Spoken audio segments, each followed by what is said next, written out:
마가복음의 첫 페이지를 열게 되면 하나님의 아들 예수 그리스도의 복음의 시작이라, 그러니까 마가복음을 딱 열면 그렇게 시작을 합니다. 곧이어서 마가는 예수님은 선지자의 글에 기록된 예언된 분이시다, 그러니까 예수님이 갑자기 오신 것이 아니고 이 예수님이 누구냐라고 했을 때에 선지자의 글에 이미 예언되어진, 오시리라고 예언되어진 그분이라는 말씀을 증언을 합니다. 그리고 이제 예수님께서 세례를 받으러 가시고, 그리고 세례를 받고 난 이후에 예수님은 광야로 나아가서 시험을 또 받게 됩니다. 이 부분들을 차례대로 증언하고 난 다음에 예수님께서 하나님의 아들 그리스도로서 이 사역을 갈릴리에서부터 이제 시작하게 돼요. 이제 그 시작을 처음 할 때 어부들을 먼저 부르십니다. 그래서 어부들을 부르신 후에 예수님께서는 가버나움으로 향하십니다. 이 가버나움이라는 이 뜻은 위로의 마을입니다. 위로. 예수님 자주 가버나움 가셔요. 자주 가버나움 가시고 가버나움에서 많은 일들을 행하십니다. 정말 이 가버나움은 위로를 많이 받아야 돼요. 사실 이 로마의 주둔지, 로마군의 주둔지가 있는 곳이기 때문에 하나님의 아들이 그들을 위로해 주어야 됩니다. 예수님께서 가버나움을 자주 가시고 오늘도 우리가 보게 되면 첫 걸음을 이제 가버나움으로 가십니다. 위로의 마을. 근데 이제 그 가버나움으로 갔을 때 예수님께서 안식일에 어디를 들어가시냐면 회당에 들어갑니다. 자, 유대인들은 오늘 우리의 이 예배는 어디서 갑자기 온 것이 아닙니다. 자, 유대인들은 성전의 중심을 신앙생활했습니다. 제사제도였죠. 자, 그러다가 이제 이 성전이 파괴가 되고 나면 유대인들은 절기를 지키러, 물론 그때 당시에 성전이 있었지만은 성전이 파괴가 되었을 때 바벨론에 의해서 파괴가 되고 다시 스룹바벨에 의해서 세워지고 이런 역사적인 과정을 거치면서 그들의 신앙을 유지할 수 있는 방편 중에 하나가 회당이었습니다. 자, 이 회당은 이들이 안식일이 되면 회당에 오늘처럼 이렇게 올라가죠. 이렇게 올라가서 회당에서 예배를 드립니다. 그러면 거기에서 어떤 글들이 낭독되냐면 시편의 글들과 선지자들의 글들, 그리고 모세의 율법에 대해서 말씀이 낭독이 됩니다. 그 말씀을 풀고요. 그 다음에 시편의 찬송을 부릅니다. 오늘 우리들이 드리는 이 예배는 누가 만든 것이 아니고 오랜 교회의 전통, 또 유대인들이 하나님께 예배를 드릴 때에 그 예배의 전통을 따라서 이 안에 찬송도 들어가고 말씀도 들어가고 기도도 들어가고 그 요소들이 다 들어가는 것입니다. 그러니까 안식일에 지금 회당에 모였다는 것은 그들이 예배를 드리는 것이고, 예배를 드릴 때 반드시 말씀이 선포되어야 되기 때문에 예수님께서 이 말씀을 가르쳤어요. 자, 예수님이 어떤 부분의 말씀을 가르쳤는지 모르지만 사람들은 예수님이 가르치는 이 말씀을 들으면서 적잖이 놀라움을 표합니다. 그런데 예수님이 그 회당에서 말씀을 전할 때에 전혀 가버나움이라는 이 위로의 마을인데 위로를 받지 못하고 있는 한 사람이 있었습니다. 그 사람이 바로 귀신 들린 사람이었습니다. 귀신 들린 사람은 예수님이 말씀을 증언할 때 나사렛 예수여, 우리가 당신과 무슨 상관이 있나이까? 라고 하면서 소리를 질렀습니다. 예배를 회방한 거죠. 예배를 방해하는 것입니다. 그러면서 이 귀신 들린 사람은 단순하게 그 이야기만 한 것이 아니고 계속해서 예수님을 향해 소리를 지르면서 우리를 멸하러 왔습니까? 우리를 멸망시키러 왔습니까? 나는 당신이 누구인 줄 압니다. 당신은 하나님 거룩한 자 아닙니까? 귀신이 지금 예배드리는 그 자리에서 그렇게 지금 소리를 지르는 것입니다. 그래서 예수님은 이 소리를 지르는 귀신 들린 사람을 향해서 잠잠하고 그 사람에게서 나오라라고 선언하십니다. 더러운 귀신이 이제 그 사람에게서 나옵니다. 근데 그냥 나오질 않아요. 귀신이 들어갔던 그 사람에게서 귀신이 나올 때에 그 사람으로 하여금 경련을 일으키게 합니다. 그리고 그 사람의 입에서 크게 소리를 지르게 합니다. 가버나움 회당에서 이 일이 일어날 때, 자, 예배를 드리는데 이 일이 일어난 거예요. 예배를 드리는데 안식일에 예배 드리러 모였던 그 유대인들이 이 모습을 보았습니다. 그리고 이 장면을 보고 두 가지를 이야기해요. 하나는 이는 어찌미냐 권위 있는 새 교훈이로다. 앞에서 가르쳤던 말씀을 가지고 다시 한번 언급해요. 또 하나는 더러운 귀신들에게 명한즉 순종하는도다. 그리고 이제 본문 끝부분에 예수님 소문은 갈릴리 사방으로 퍼져갑니다.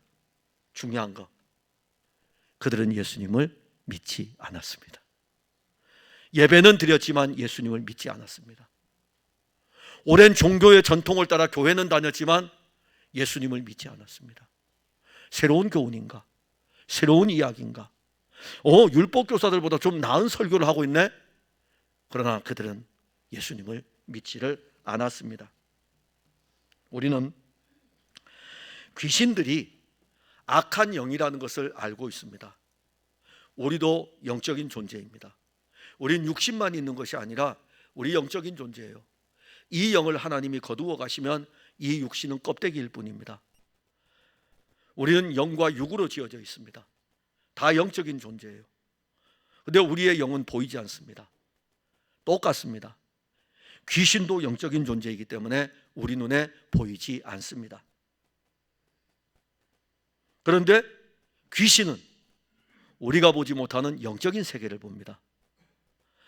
예수님, 하나님의 아들이 육신을 입고 왔을 때 거기 지금 유대인들 누구도 이 예수님이 하나님의 아들인 것을 알지를 못하지만 귀신은 영적인 존재이기 때문에 이 예수가 바로 하나님의 아들이신 것을 아는 것입니다.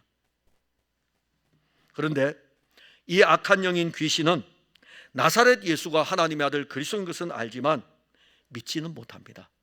아는 거, 여기서 안다는 것은 실질적으로 어떤 면에서 보게 되면 우리는 교회를 다니면서 예수님 알죠? 모르는 사람 없어요. 예수님 알죠? 여러분 예수님 아시죠? 안다고요. 그 예수님이 나의 구원자이며 그 예수님이 하나님의 아들이고 그 예수님이 나의 영원한 왕이고 그 예수님이 평강이고 그 예수님이 나에게 어떠한 존재이며 실제인 것이 믿어지느냐 이겁니다. 근데 오늘날 많이 교회를 다니는 사람들은 그냥 예수님 압니다. 예수님 알고 있어요. 왜냐하면 주일학교 때부터 들었으니까. 아니 교회를 다니면서 예수님 이야기 안 듣는 분들이 어디 있겠습니까? 특히 우리 풍성한 교회를 출입하는 성도들은 매주 주일마다 예수님에 대한 이야기를 듣습니다. 어떤 분이 제 원고를, 우리 어떤 목사님이 제 원고를 달려서 줬어요. 그분이 분석을 했어요. 목사님, 왜 이렇게 예수님 이야기가 많아요? 제가 그분한테 그랬어요. 우리가 오후 예배 때 골로새서 하죠. 골로새서 읽으면서 예수님 이야기 몇 번 나오나 한번 써보라 그랬어요. 다 예수님 이야기라고요. 다 예수님 이야기예요. 야, 예수님 이야기니까 예수님 이야기 할 수밖에 없죠. 아니 예수님 아니고 여기서 뭘 전하겠습니까? 예수님이 하나님의 아들이고 예수님이 그리스도라는 것을 증거하는 거죠. 그러니 우리 교회를 출입하게 되면 예수님 안 듣고 싶어도 예수님 들을 수밖에 없어요. 저는 뭐 아브라함이 위대하고 이삭이 위대하고 다윗이 위대하고 모세가 위대하고 전 관심 없어요. 그분들이 본 것은 예수 그리스도였어요. 그러기에 우리도 예수 그리스도를 보는 것이지 아브라함도 그렇고 모세도 그렇고 우리가 똑같은 사람들이에요. 그들을 구원하실 분은 예수 그리스도밖에 없습니다. 우리의 구원자도 예수 그리스도밖에 없습니다. 그러기에 예수 그리스도가 우리에게 증거되는 것은 당연한 거라고요. 그런데 우리가 교회를 다니면서 예수님에 대해서 수도 없이 많이 들어도 그 예수님이 누구인지 믿지를 못한다면 아무 소용이 없습니다. 지금 여기 회당 안에 있는 사람들 전부 다는 예수님이 하나님의 아들 그리스도인 것을 믿지를 않는 상태입니다. 뿐만 아니라 지금 이 회당 안에 어떤 일들이 벌어지냐면은 나사렛 예수가 하나님의 아들인 것을 방해하는 것이 등장합니다. 누구죠? 악한 영, 귀신이죠. 왜냐하면 계속 증거하고 있으니까는 이 귀신에게서 막 나는 다 안다 이겁니다. 난 다 안다 이거예요. 예수님한테 너 설교하지 마. 당신 설교하지 마. 나 다 알아. 당신은 하나님의 아들이고 다 알고 있다고. 우리 멸하려고 왔냐고. 설교 안 해도 된다고. 우리가 다 알고 있다고 하면서 귀신이 지금 방해를 하고 있는 거예요. 그럴지라도 예수님은 하나님의 아들이신 것을 증언을 하는 거예요. 오늘 우리가 믿는 예수님, 그분이 우리에게 어떤 분인지를 살펴볼 뿐만이 아니라 우리가 예수님을 믿고 있는지 좀 보아야 됩니다. 오늘 말씀이 우리에게 권위 있는 새 교훈이 아니고 나사렛 예수가 하나님의 아들이신 것이 생명으로 역사하는 것이죠. 아니 뭐 새로운 설교구나 이게 아니고, 이 말씀이 우리에게 예수가 그리스도이며 하나님의 아들이신 것이 우리에게 이 말씀이 전해질 때에 믿어지는 역사, 그 일을 갈망하는 거죠. 우리 목사님 오늘 설교를 하는데 오늘 설교 제목이 또 새롭네. 그렇게 보지 마시라니까요. 왜 성경을 그렇게 보려고 합니까? 근데 오늘 여기 첫 번째 보면은 나사렛 예수를 어떻게 보냐면 새로운 교훈을 주는 분으로 받는 사람들이 이 안에, 이 가버나움 회당 안에 있다는 것입니다. 21절에 보면 그들이 가버나움에 들어가니라. 예수께서 곧 안식일에 회당에 들어가 가르치시매. 자, 여기 그들은 누구입니까? 예수님께서 갈릴리 바다에서 부른 어부들이에요. 예수님께서 그들을 부르실 때 그 갈릴리 바다에서 그물을 손질하고 있던 베드로와 안드레가 그물을 버려두고 예수님을 따라 나섰고, 그 다음에 그물을 깁고 있던 야고보와 요한도 예수님을 따라 나섰습니다.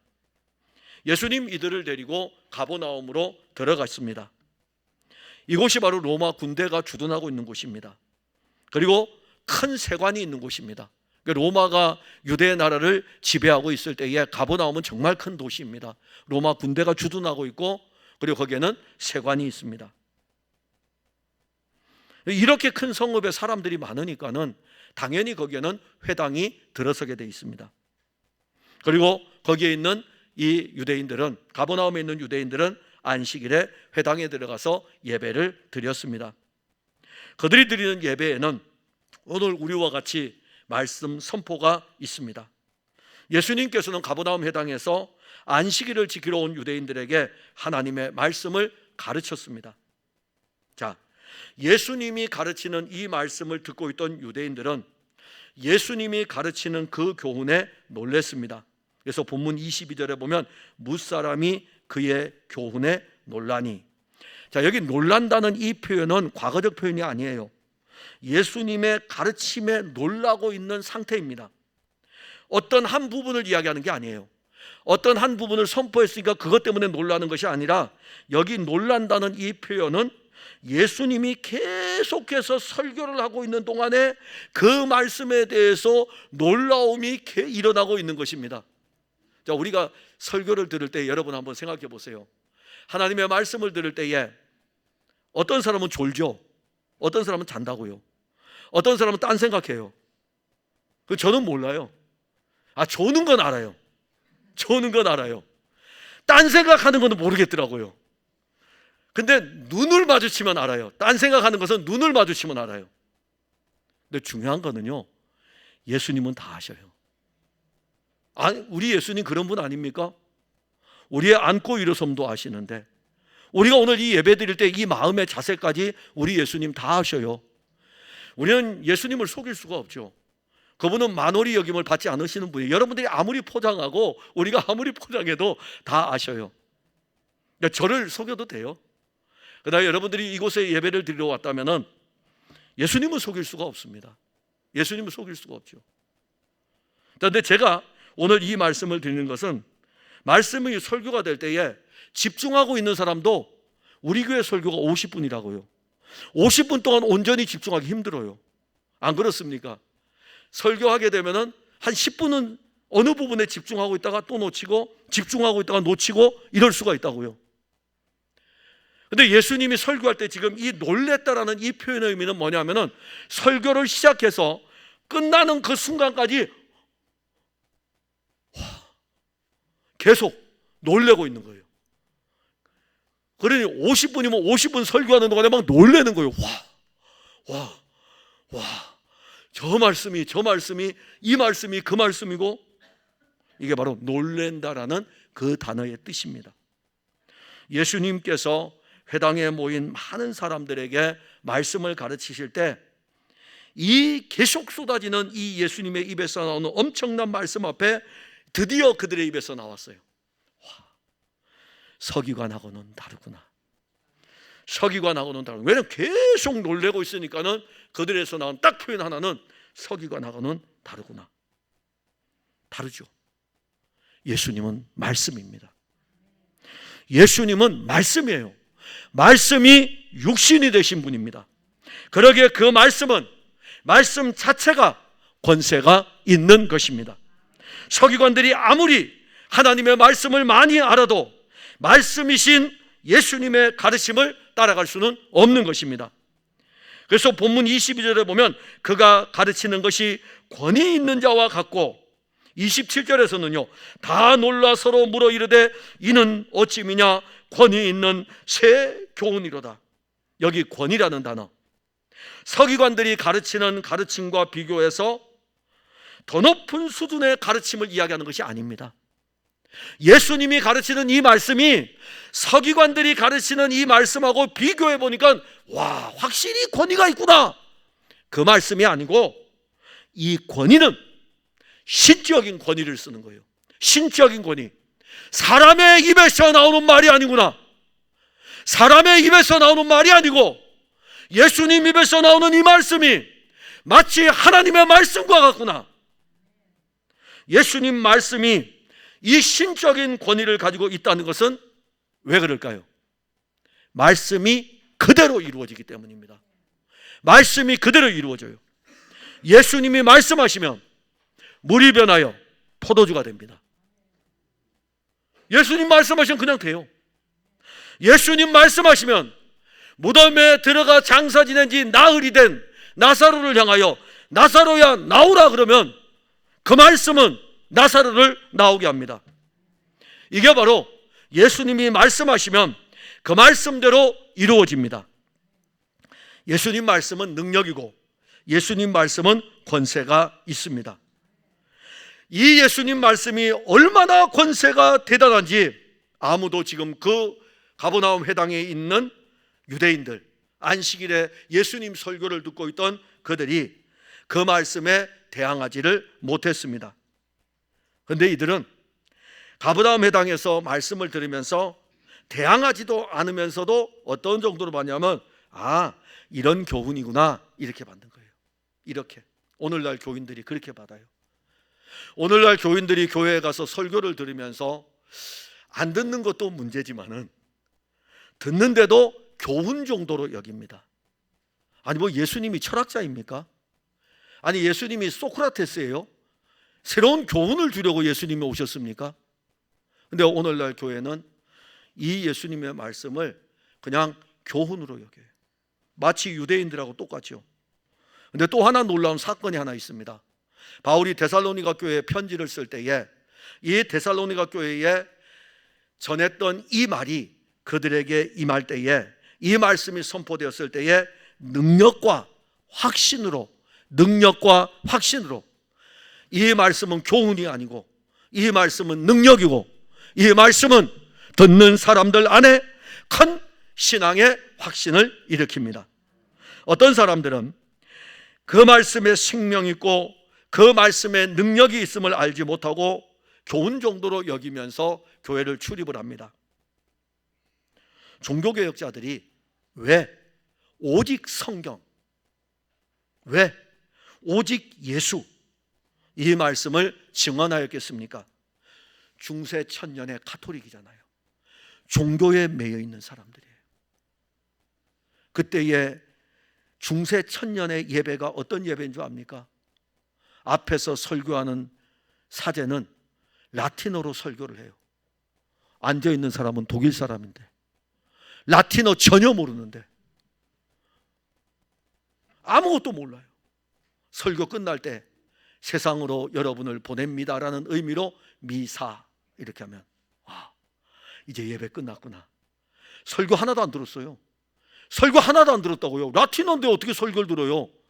근데 미사, 세상으로 너희를 보낸다, 이게 예배 끝이에요. 예배 딱 끝나는 순간에 미사 하거든요. 그래서 가톨릭은 미사라 그래요. 세상으로 너희를 보낸다. 은혜 받지 못한 상태에서 세상으로 가는 거예요. 아무것도 듣지를 못했어요. 중세시대의 설교를 듣지를 못했어요. 그래서 종교개혁자들 오직 성경, 오직 예수, 이 성경이 내게 대해서 증거하는 것이라. 오직 성경, 오직 예수.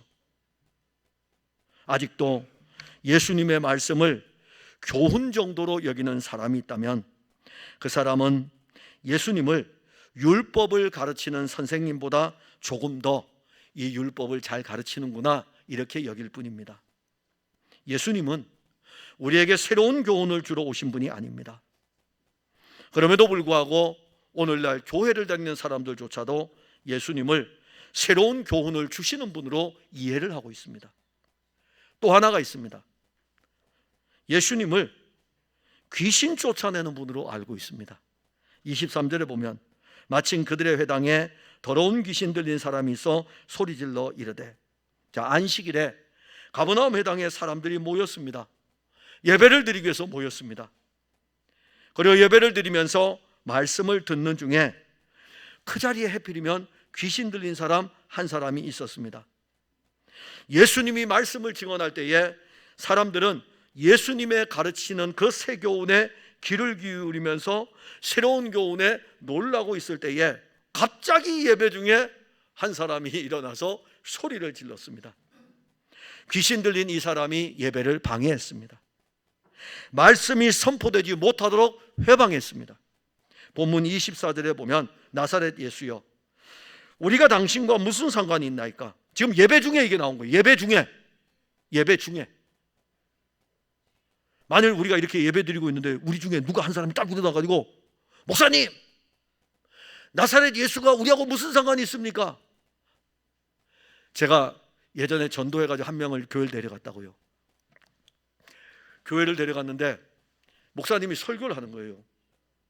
그래서 설교를 하고 있는데 이 친구가 손을 딱 들더니 목사님 질문 있습니다 그러는 거예요. 전도에 데려갔는데 이런 황당한 상황이 일어난 거예요. 그래가지고 손을 제가 옆에서 끌어내려가지고 가만히 있어. 설교 시간에 그렇게 하는 거 아니야. 그리고 이제 주저앉혀 놓고 설교가 끝나. 그 사람 귀신 들린 사람 아닙니다. 끝났어요. 이제 새로운 친구를 데려왔으니까는 제가 목사님하고 이제 인사를 했죠. 그러니까 그 목사님이 아이고 어떻게 교회 오셨습니까? 그러니까는 저보고 그러는, 이 친구가 사기를 쳐가지고 교회 왔대요. 사기 잘 쳤어요. 왜냐하면 그 친구 결국 예수 믿고 세상 떠났거든요. 사기 잘 쳤죠 뭐. 왜 사기 쳤냐면은 장기도 가지고 네가 지면은 교회 나가야 된다. 내가 이겼어요.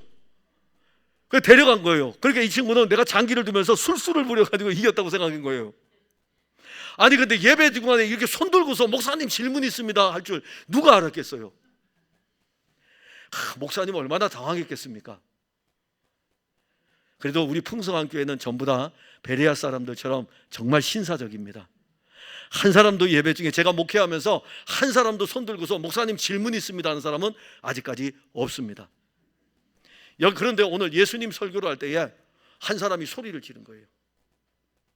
나사렛 예수여, 우리가 당신과 무슨 상관이 있습니까?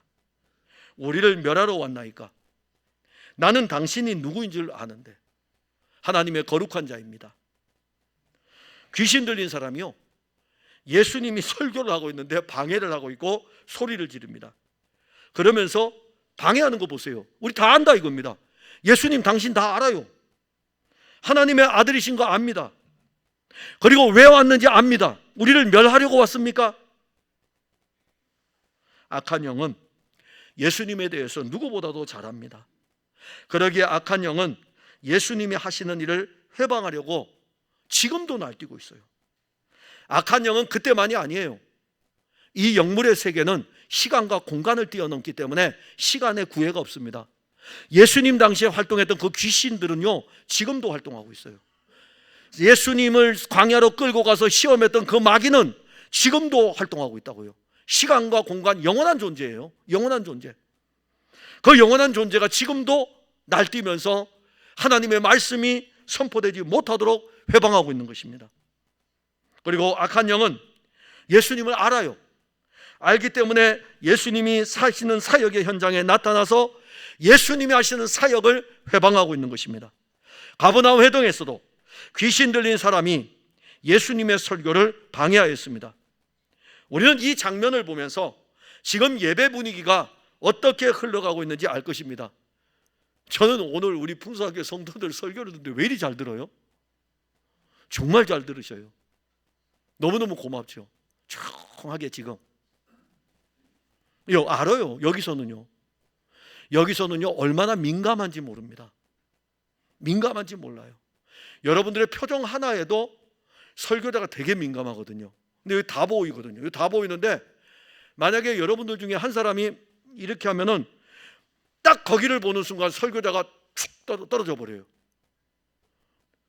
민감하죠. 근데 지금 예수님 말씀 선포할 때 회당에 있던 사람들이 다 집중하고 듣고 있거든요. 와, 뭔가 새로운 교훈이다라고 듣고 있는데 갑자기 한 사람이 일어나가지고 소리를 지른 것입니다. 예수님은 그 귀신 들린 사람을 꾸짖었어요. 잠잠하고 그 사람에게서 나오라. 자, 이제 예수님이 개입이 되니까 어떻게 될까요? 시끄러워지겠죠. 아니, 소리만 지르다가 이제는 예수님이 말씀하신 거예요. 그러니까는 그 회당에 모인 사람들이 예배를 드리는 중에 예수님하고 그 귀신 들린 사람하고 대결하는 것을 보는 것입니다. 근데 예수님이 잠잠하고 그 사람에게서 나오라라고 말씀하니까 그 말씀대로 그 귀신 들렸던 그 사람에게서 귀신이 나옵니다. 26절에 보면 더러운 귀신이 그 사람에게 경련을 일으키고 큰 소리를 지르며 나오는지라. 말씀하시니까 귀신이 그 사람에게서 나왔습니다. 우리는 이후에 사건 하나가 또 있습니다. 마태복음에 나오는 사건인데 예수님께서 요단강 동편 땅으로 가십니다. 갈릴리 바다가 있고 사해 바다가 있으면 이게 요단인데 이쪽에 동편 땅이 가다라 지방이 있습니다. 요 가다라 지방에 예수님이 갔는데 거기에 무덤에서 잠을 자고 있는 두 사람이 항상 있어요. 이제 왜 무덤에서 잘까요? 군대 귀신이 들어와 있잖아요. 군대 귀신이 들어와 있으니까는 모든 것을 다 빼앗긴 상태예요. 인격의 모든 것도 없어요. 그래서 무덤에서 잠자고 무덤에서 생활합니다. 그때 예수님께서 그 귀신 들린 그 두 사람을 향해 가지고 그 귀신이 나가도록 하는데 그때 귀신이 요청하죠. 우리를 돼지떼로 들어가게 해달라고. 그리고 예수님 그래? 돼지떼로 들어가라니까 돼지가 그대로 바다로 가서 몰살하지 않습니까? 예수님은 하나님의 아들이십니다. 귀신 들고 알고 떠듭니다. 그런데 유대인들은 나사렛 예수가 하나님의 아들인 것을 믿지를 못했습니다. 그들은 예수님이 귀신을 쫓아내는 것은 보았지만 귀신들조차도 예수님은 하나님의 아들이라고 하고 있는데 이 예배당에 앉아있는 그 가버나움 회당에 앉아있는 그들은 예수님을 믿지를 않았습니다. 영적으로 어리석은 것이 무엇인지 아십니까? 영적으로 어리석은 것은 악한 영에 이끌려 예수님이 하나님의 아들이신 것을 믿지 못하는 것입니다. 예수님께서 많은 능력과 표적을 나타냈지만 유대인들은 그 예수님이 하나님의 아들 그리스도인 것을 믿지 않았습니다. 악한 영은 지금도 활동하면서 예수 그리스도를 믿는 하나님의 자녀들을 미혹하고 있습니다. 이 악한 영은 때로는 사람으로 하여금 귀신이 들리게도 하고 하나님의 아들을 대적하기도 합니다. 우리는 예수님을 어떤 분으로 알고 있습니까? 예수님을 귀신을 쫓아내는 분으로만 알고 있습니까? 교회를 다니니까 귀신들도 항복하는 소리가 여기저기에서 들립니까? 우리는 이미 간증들을 들어봤잖아요. 귀신들을 예수의 이름으로 물리쳤다는 간증도 들어보지 않았습니까? 가버나움 회당에 있던 그 많은 사람들도 예수님이 귀신을 쫓아내는 것을 보았지만 예수님을 믿지는 않았습니다. 예수님의 소문이 갈릴리 지역으로 퍼져갔어요. 그들이 와, 예수님 대단하더라. 두 가지를 이야기했어요. 말씀 잘 가르치더라. 와, 새로운 교훈이야. 우리가 그날 예배 때 봤는데 예수님이 귀신 들린 사람 귀신 쫓아내더라. 막 전하니까 갈릴리 지역의 사방에 예수님에 대한 소문이 퍼져갑니다. 그러나 믿지는 않았어요. 가버나움에서 회당에서 일어난 이 놀라운 광경을 목격한 사람들, 예수님 어떻게 보았습니까? 그들은 예수님을 귀신과 싸워 이긴 분, 예수님을 귀신과 싸워 이긴 분. 혹시 우리도 예수님 그렇게 보지 않습니까? 예수님 내 인생의 모든 것을 다 주시는 분. 우리 혹시 예수님을 어떻게 보고 있습니까? 그래서 오늘 마지막 부분입니다. 나사렛 예수, 우리에게 누구입니까? 24절에 보면 나사렛 예수여, 우리가 당신과 무슨 상관이 있나이까? 우리를 멸하러 왔나이까? 나는 당신이 누구인 줄 아노니 하나님의 거룩한 자니이다. 귀신은 예수님이 어떤 분인지를 알고 있었습니다. 귀신은 이렇게 이야기합니다. 예수님께서 자기를 멸망시키러 온 줄도 알고 있습니다. 하나님의 거룩한 자인 것도 알고 있습니다. 귀신이 볼 때는 그렇죠. 왜냐하면 귀신이 하나님의 일을 거역하고 있으니까는, 귀신을 멸하려고 왔으니까는 맞습니다.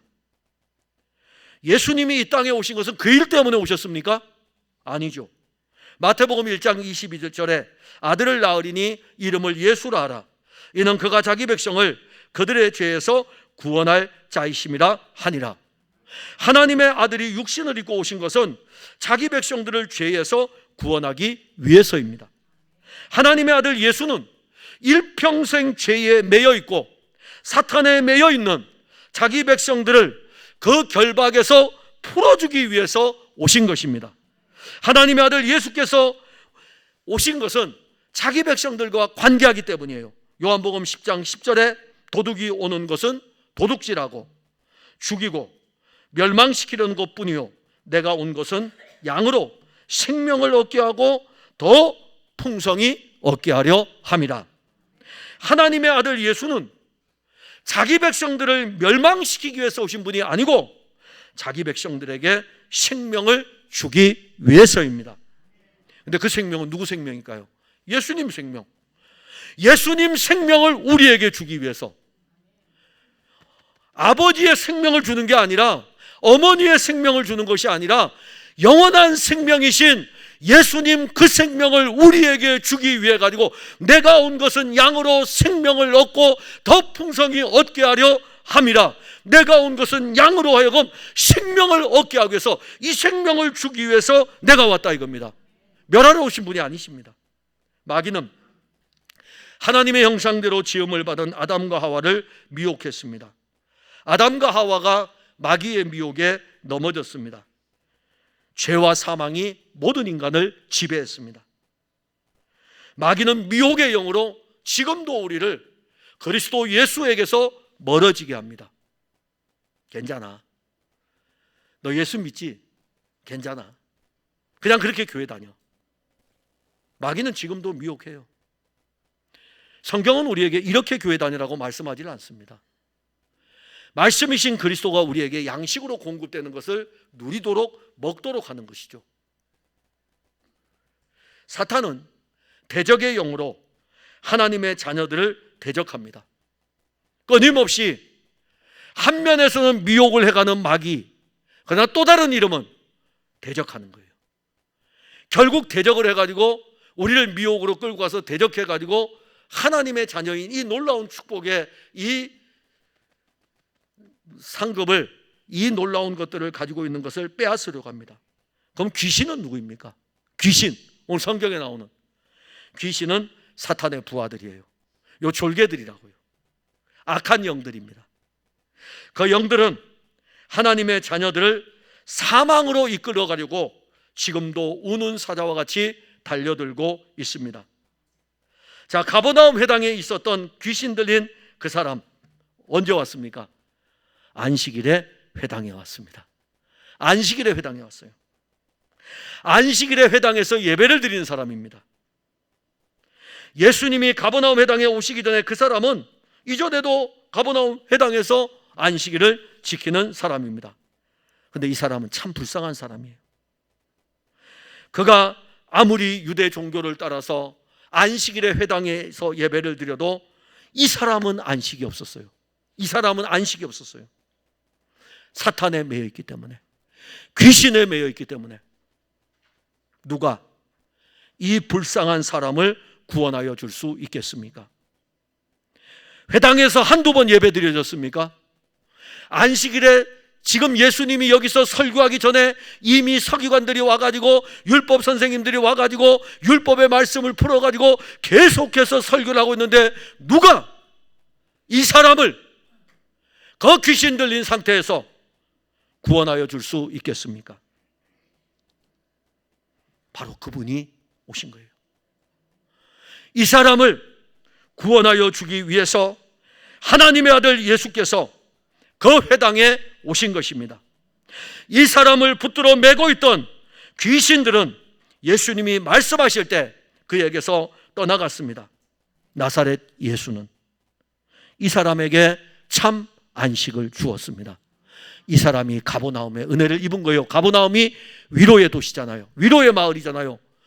여기 안식일의 회당에 있었던 그 수많은 사람 가운데 위로의 음성의 말씀을 들었던 사람은 이 사람밖에 없습니다.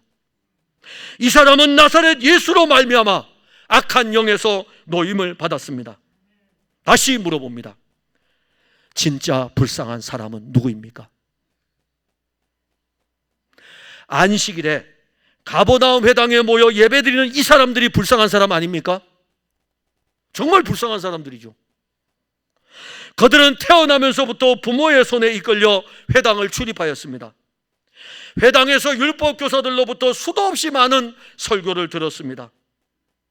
그들이 들은 설교가 어떤 내용일까요? 그들이 들은 설교의 대부분의 내용은 메시아에 대한 내용입니다. 메시아에 대한. 그러기에 그들은 누구를 기다립니까? 메시아를 기다리죠. 메시아에 대한 설교를 많이 들었기 때문에 메시아를 기다리는 것입니다. 그들에게 메시아가 나타났습니다. 메시아가 그들에게 설교를 하고 있었습니다.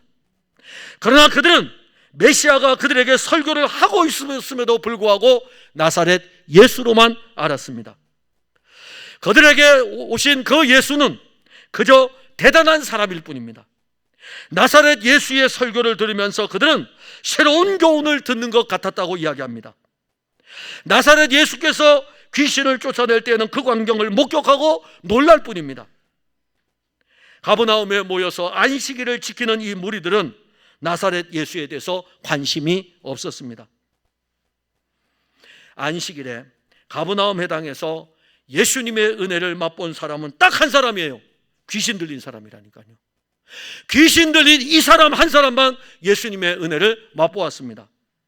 그렇게 많은 사람들이 안식일에 회당에 모여 예배를 드렸지만 정작 예수님의 은혜를 체험한 사람은 귀신 들렸던 그 한 사람입니다. 우리에게 나사렛 예수, 그분은 누구입니까? 우리도 매주일마다 예배 드리고 있지 않습니까? 우리도 매주일마다 예배를 드리고 있습니다.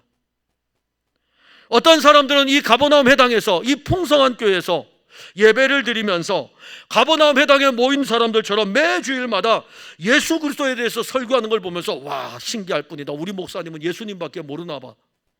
그렇게 들을 거예요. 아니면 어떤 사람들은 또 예수님 이야기야? 또 예수님 이야기야? 그렇게 들을 거예요. 그런가 하면 어떤 사람들은 가버나움 회당에 모여있는 그 사람들처럼 매주일마다 이 교회에 나오면서 그냥 주의를 지키기 위해서 앉아있는 사람도 있을 거예요. 그런데 또 그것뿐입니까? 그 안에는 어떤 일이 납니까? 이 예배를 드릴 때에 악한 영의 영향으로 인해서 예배를 드릴 때 방해하는 것도 있잖아요. 자기 스스로를 방해하고 있어요. 예배를 드릴 때 자기 스스로가, 예배는 누구에게 드리는 거죠? 하나님께 드리는 거죠. 찬양 대 찬양은 누구에게 드리는 거죠? 하나님께 드리는 거죠. 찬양은 하나님께 드리는 거예요.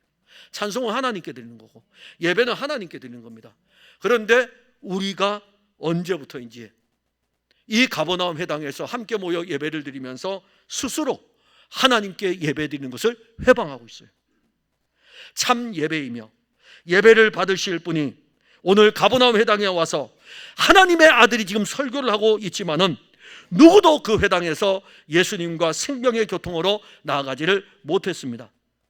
예수님께서 직접 그 회당에서 귀신 들린 한 사람을 만나셨고 그 귀신 들린 한 사람을 회복시켰습니다. 가버나움 회당에 모인 사람들 가운데 유일하게 은혜를 입은 그 사람이 바로 여러분들이어야 돼요. 가버나움 회당에서 유일하게 은혜를 입은 그 한 사람이 바로 우리들입니다. 우리는 세상에 사로잡혀 있어요. 우리는 예배라는 종교에 사로잡혀 있어요. 정말 우리가 예배를 통해서 만나야 되는 것은 하나님의 아들 그리스도가 말씀으로 우리에게 오셔가지고 세상에 매여있는 우리들, 악한 세력에 매여있는 우리들에게 그 은혜를 주어가지고 잠잠하라, 나오라, 그리고 선포되고 그분이 우리를 회복시켜서 온전하게 되는 이 일이 여기에서 일어나는 것입니다. 여러분들은 이제는 가버나움에 모인, 회당에 모여있는 그 무리들이 아니고 귀신 들린 그 한 사람이며 은혜 받은 한 사람입니다. 그러면 그 사람에게 예수님은 누구이겠습니까? 그 사람에게 예수님은 누구이겠습니까? 하나님의 아들 그리스도이죠. 하나님의 아들 그리스도예요. 그럼 우리에게 예수님은 어떤 분입니까? 하나님의 아들 그리스도죠. 사랑하는 성도 여러분, 오늘날 많은 신앙인들이 가버나움 회당에 모여 있는 것 같이 교회에 모여 있습니다. 지난날 종교개혁자들이 왜 오직 예수를 외쳤는지, 그리고 그들이 외친 그 예수에 대해서 이 시대의 그리스도인들은 얼마나 알고 있는지, 그들이 외쳤던 오직 예수 너무 중요합니다. 오직 교회가 아니에요. 오직 예수예요. 오직 예수. 나사렛 예수, 우리에게 누구입니까? 예수님 제자들에게 이렇게 물었습니다. 너희는 나를 누구라 하느냐? 그때 베드로가 주는 그리스도시요 살아계신 하나님의 아들이십니다. 이것이 우리의 고백입니까? 이 고백이 우리에게 실제이신 그리스도 예수에 대한 고백이 맞습니까? 이 고백을 하는 그리스도인들이 은혜를 입은 그리스도인들입니다. 이 고백을 하는 여러분들은 은혜를 입었을 뿐만 아니라 바요나 시모나 내가 복이 있도다. 주께서 주시는 복도 받았습니다. 예수 외에 다른 것은 없습니다. 모세도 아니고 엘리야도 아닙니다. 오직 예수만 보이더라. 그 생명의 풍성함을 우리에게 주기 위해서, 생명을 주고 생명의 풍성함을 주기 위해서, 우리를 멸망시키기 위해서 예수님은 오신 것이 아니라 우리에게 생명을 주고 우리를 풍성하게 하기 위해서 오신 것입니다. 기도하겠습니다. 하나님 은혜를 감사합니다. 우리 모두는 가버나움 회당에 있는 아무도 신경 쓰지 않고 누구도 고쳐주지 못하는 귀신 들려 있는 그 한 사람과 같은 존재입니다. 그냥 안식일에 가버나움 회당에 가서 앉아 있다가 고침도 받지 못하고 돌아가고, 안식일을 향해서 올라오지만은 참된 안식도 얻지 못하고, 그 모습이 우리의 모습입니다. 그런데 오늘 우리 예수님께서 그 가버나움 회당에 그렇게 많은 사람들이 있었음에도 불구하고 오직 한 사람, 이 사람에게서, 이 사람에게 예수님은 말씀하시고, 말씀하실 뿐만이 아니라 매여있던 곳에서 노임을 받게 하시고, 이제는 그리스도 예수 그 생명의 은혜를 공급하여 주었습니다. 예수님 우리에게 이렇게 오셨습니다. 우리를 멸망시키러 오신 것이 아니라 우리에게 생명을 주기 위해 오셨고, 우리를 더욱더 풍성하게 하기 위해서 오늘도 오신 것입니다. 우리는 이 은혜를 입은 사람들입니다. 사랑하는 성도들이 이 마지막 때에 주 예수 그리스도로부터 받은 이 은혜 안에 있게 하시고, 그 은혜로 예배드리며 그 은혜로 찬송하며 그 은혜로 살아가는 성도들이 되게 하옵소서. 예수님 이름으로 기도하옵나이다. 아멘.